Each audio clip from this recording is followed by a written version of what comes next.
हरियाणा की राजनीति में किसी समय चौधरी देवीलाल और उनके परिवार की तुत्ती बोलती थी, लेकिन भ्रष्टाचार, आपसी कलह, भाई भतीजावाद ने परिवार को राजनीति के दो छोर पर धकेल दिया।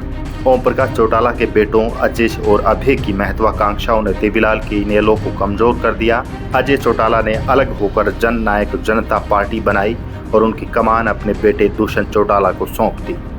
अभय चौटाला अपने पिता के साथ रहे और इनेलो का परचम पकड़े रहे, लेकिन राजनीतिक रूप से बहुत कमजोर साबित हुए।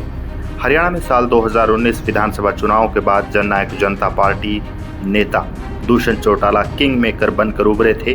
जेजेपी, जिसने 10 सीटें हासिल की थी, उन्होंने बीजेपी को समर्थन दिया और मनोहर लाल खट्टर सरकार फिर से सत्ता में आ गई।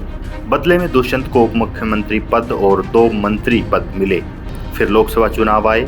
जेजेपी ने हरियाणा की सभी 10 लोकसभा सीटों पर चुनाव लड़ा और पार्टी के सभी उम्मीदवारों की जमानत जब्त हो गई। जेजेपी के नेता अब पूरे हरियाणा का दौरा करके जनता के मूड को भांपने की कोशिश कर रहे हैं, लेकिन दिक्कत यही है कि जेजेपी पूरी तरह खुद दुष्यंत, उनके पिता और पार्टी के राष्ट्रीय अध्यक्ष अजय चौटाला, नैना चौटाला और छोटे भाई दिग्विजय चौटाला पर निर्भर है। उनके पास दूसरी और तीसरी लाइन के नेता नहीं है। यही वजह है कि अभय चौटाला बहुजन समाज पार्टी से हरियाणा में गठबंधन कर रहे हैं। दोनों पार्टियां पहले भी गठबंधन कर चुकी है।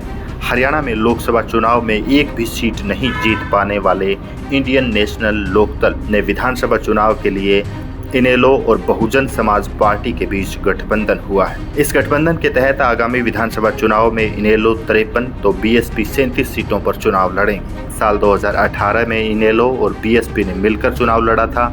अब फिर 2024 के विधानसभा चुनाव के लिए दोनों दल साथ आए हैं।